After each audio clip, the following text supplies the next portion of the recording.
você não é minha mãe. E assim começou o meu pior pesadelo. Meu filho deixou de me reconhecer, escolheu outra mulher, até que uma noite mudou tudo. Às vezes penso que tudo começou numa tarde de maio, quando a luz caía de lado sobre os azulejos da cozinha e ele me disse que Camila estava grávida. Não gritamos. Nem um com o outro, nem com o céu. Ele arrumou suas roupas em silêncio, colocando sua camisa favorita, aquela que eu lhe dei no seu aniversário de 31 anos, sem olhar nos meus olhos. Eu o abracei.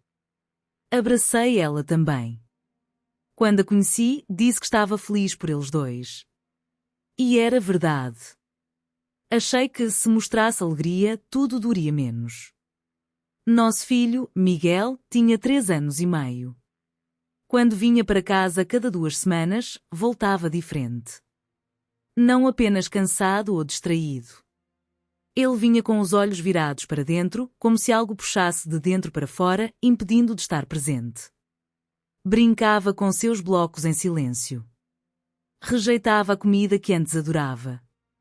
Uma vez, numa segunda-feira, fui buscá-lo no jardim de infância e disse baixinho, para não incomodá-lo: a mamãe sentiu sua falta. Ele me olhou com aquela fúria miniatura que só as crianças conseguem manter e cuspiu: você não é minha mãe. Mamãe é a Camila. Sem rodeios. Assim, seco. Frio. Fui ao banheiro da escola e chorei em silêncio, encostada na porta. Não foi o comentário. Foi a certeza com que ele disse. Como se tivessem-me apagado da sua memória e me substituído por uma versão mais brilhante, mais paciente, mais nova. Aquela noite, não consegui dormir. Levantei 3 vezes só para vê-lo respirar. Na sua caminha de madeira, com seus cobertores amassados, ele era tudo o que me restava. Mas já não parecia meu. Não reclamei. Não exigi amor. Só perguntei, com voz baixa, como quem se aproxima de um gato ferido: você sabe como o seu irmãozinho está se sentindo lá na barriga da Camila? Ele assentiu. Não disse nada, só balançou a cabeça. Pois você esteve na minha barriga. Eu sou sua mãe. Ela pode ser sua segunda mãe, tudo bem, mas você nunca esteve na barriga dela. Só na minha. Olhei para ele por muito tempo, sem esperar resposta. Mas algo nos olhos dele mudou. Não foi uma epifania. Apenas uma rachadura. E por essa rachadura, entrou um sopro de algo parecido com calma. Depois daquela noite, Miguel nunca mais me chamou por outro nome. Não foi imediato.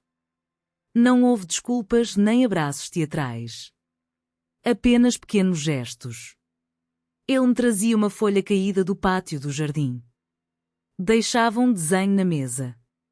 Um dia, pediu que eu o ajudasse com o sapato e, em vez de dizer ei, disse mamãe. Como se a palavra tivesse estado escondida em algum canto da boca esse tempo todo. Continuamos passando os fins de semana juntos e eu me esforçava para não perguntar nada sobre a outra casa. Não porque não quisesse saber, mas porque temia o que ele poderia responder. Às vezes ele chegava com uma camiseta nova ou mencionava um parque que eu não conhecia. Eu sorria. Fazia arroz doce. Lavava suas roupas. Colocava desenhos antigos que me faziam rir quando criança, embora ele não entendesse as referências. Uma tarde, depois do banho, ele perguntou se podia levar um dos seus brinquedos para a casa do pai. Eu disse que sim, mas senti um nó no peito. O brinquedo voltaria, sim. Mas eu não sabia se ele voltaria igual. Tornei-me especialista em despedidas. Cada domingo à noite era como fechar um pequeno ferimento com linha solta, sabendo que na segunda ele se abriria de novo. Uma vez eu disse, sem muita intenção, como quem fala ao acaso: você tem 2 casas, Miguel. Nem todas as crianças têm isso. Ele me olhou por um longo momento e respondeu: mas nesta casa cheira a feijão. Não soube se era um elogio ou uma queixa. Mas aceitei como promessa. Algo dele ainda estava comigo. Com o tempo, o pai dele começou a buscá-lo menos. As desculpas eram vagas: trabalho, trânsito, mudanças de planos. Eu não insistia. Aprendi a não mendigar. Mas Miguel perguntava. E quando não havia resposta, olhava para o chão como se a culpa fosse dele. Sentei ao lado dele uma noite e disse: Não é por sua causa, meu amor. Às vezes os adultos não sabem como ficar. Não é culpa sua. Ele não disse nada. Apenas se aproximou e apoiou a cabeça na minha perna. Naquele momento, soube que não precisava que ele me chamasse de mãe. O importante era que ele me escolhesse. Miguel tinha 7 anos quando me disse aquilo. Estávamos na cozinha. Eu cortava tomate para umas quesadillas, ele desenhava no seu caderno, sentado à mesa. Foi assim, sem drama. Mamãe, é ruim quando alguém te tranca num quarto por horas se você chora? A faca parou no ar. Não sabia se tinha escutado bem. Olhei para ele. Não parecia alterado. Dizia como quem lembra de algo incômodo, mas não catastrófico. Como se não soubesse que aquilo não era normal. Perguntei com calma. Ele repetiu. Contou outras coisas. Gritos. Portas trancadas. Dias em que não comia até a noite. Nada que parecesse uma surra, mas suficiente para me fazer tremer. Tomei nota. Gravei sua voz, com permissão dele. Fui ao Conselho Tutelar, à promotoria. Fiz denúncias. Não dormi por semanas. Ele não entendia porque não voltava para a casa do pai. Só sabia que algo tinha mudado. Eu dizia que tudo estava bem, mas ele me olhava com aqueles olhos grandes, antigos. O pai negou tudo. Disse que Miguel mentia. Que eu o manipulava. Que tinha inventado tudo para afastá-lo. Um dia, simplesmente parou de atender minhas ligações. E nunca mais procurou pelo filho. A família dele também sumiu. Não houve mais ligações da avó paterna. Nem convites.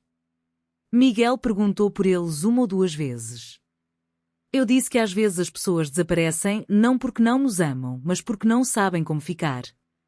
Uma tarde, ele achou no lixo uma carta que seu pai me escrevera anos atrás.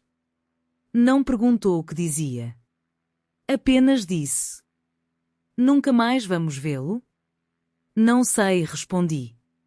E isso foi tudo. Mas naquela noite, quando fui cobri-lo, ele segurou forte minha mão. E eu soube que ele já tinha entendido. Tudo. Depois disso, os dias ficaram mais planos. Não tristes, mas contidos. Como se algo grande nos tivesse atravessado e agora caminhássemos com mais cuidado, com os ombros um pouco mais baixos. Miguel já não perguntava pelo pai. Eu já não olhava o celular esperando alguma mensagem.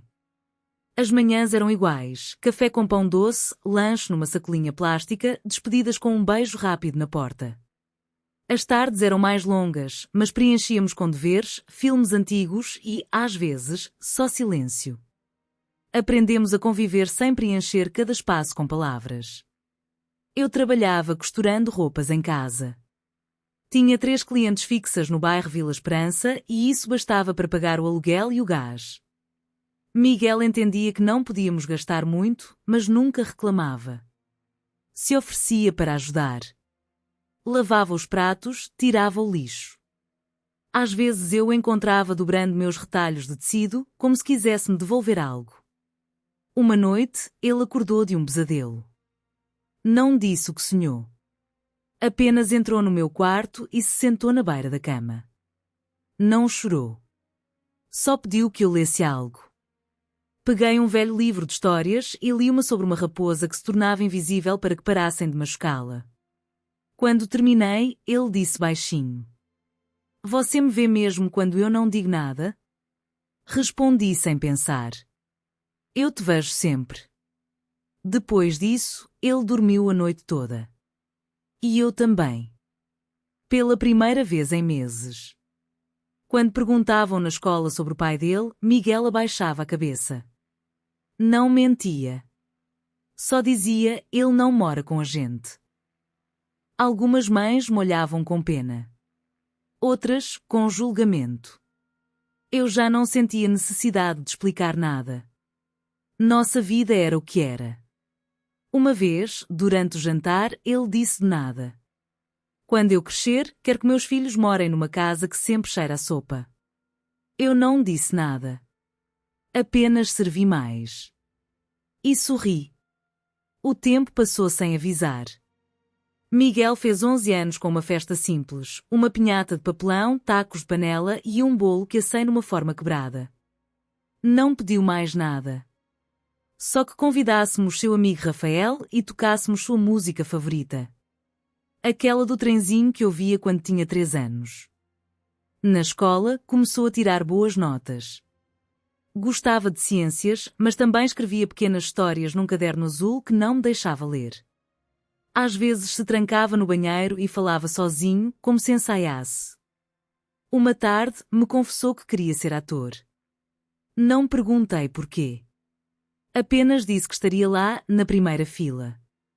Fui a uma reunião escolar no início do novo ciclo. Nos deram uma ficha para preencher com dados de contato. No espaço nome do pai, Miguel deixou em branco. Eu percebi, mas não disse nada. No final da reunião, ele me passou a folha para assinar.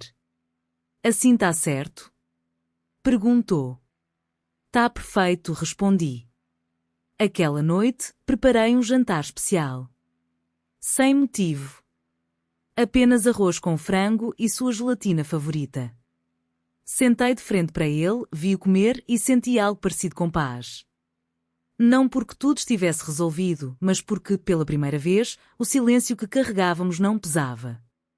Mais tarde, antes de dormir, fui ao quarto dele pegar a roupa. Encontrei o caderno azul aberto sobre a cama. Uma página dizia, com letra torta mas firme: a minha mãe é a única pessoa que sempre esteve. Não a melhor. Não a mais perfeita. Só a que não foi embora. Fechei. Não chorei. Apenas fiquei parada na porta, com a luz apagada, ouvindo sua respiração. E pensei em todas as vezes que temi não ser suficiente. E entendi que amar, às vezes, é apenas ficar. Nada mais.